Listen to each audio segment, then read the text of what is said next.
I don't know where they got the idea I didn't like the South. Can I tell you one of the things I love about the South? You're all very polite. Yes, ma'am, and no, ma'am. I thought, why don't we do this in the Midwest? In the Midwest, we say, yeah. You know, we don't have that nicety. And it just always, every time, even at the airport, they're checking my ticket and they're saying, yes, ma'am. God, this is so nice. Makes you feel really special.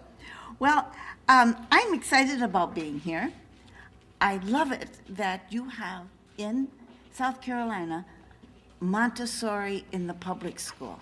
Now, there's other places. There's like 360 public schools with Montessori around the country, but not as well organized as right here in South Carolina. A couple of years ago, I gave a talk, and a gentleman told me he's trying to get a funding to have 3- and 4-year-olds in the public school. He wanted to have the very early childhood, and then he was thinking of having toddler. I haven't seen him since, so I don't know what has happened. But I want to come to you tonight to talk about how you and I can parent, because I know many of you are parents, to the spirit of the child, and teachers teach to the spirit of the child. There's a wonderful book called Spirit Whisperers. The gentleman who wrote it loved horses, and you've heard of horse whisperers, so he did a takeoff on that. And one of my adult students in the Adrian program gave me the book, and she wrote in the front, "You are a spirit whisperer." And I thought, oh, I've got to read this because I have to know what I am. And I read it, and I was mesmerized by his book. He's a Michigan man who lives in Upper Michigan, so I immediately contacted him.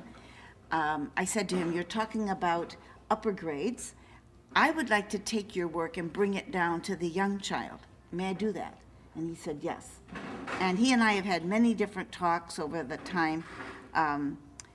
And every place I talk, I tell them these are really Chick Mormon's words in his wonderful book, Spirit Whisperers.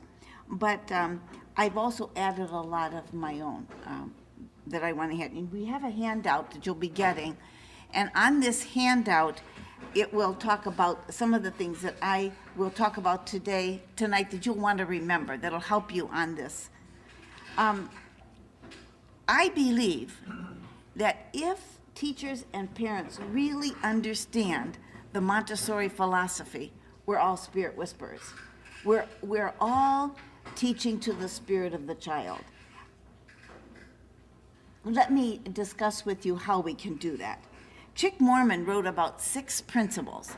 His first principle is the principle of suspended judgment. And in Montessori education, we believe in what we call the control of error. Whenever a teacher sets up an activity, presents it to a group of children, he or she has done it in such a way that as the children are working with it, if they make a mistake, the material tells them of the mistake. They don't need a person. Let me give you an example. With the very youngest children, there's what we call cylinder blocks. And the cylinders change in width and length.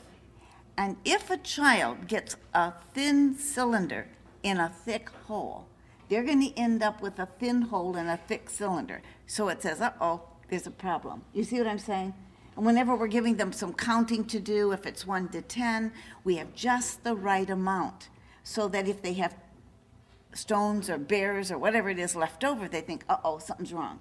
They don't have enough to do 10. They know something's wrong. So we call that the control of error. We realize that the child learns that mistakes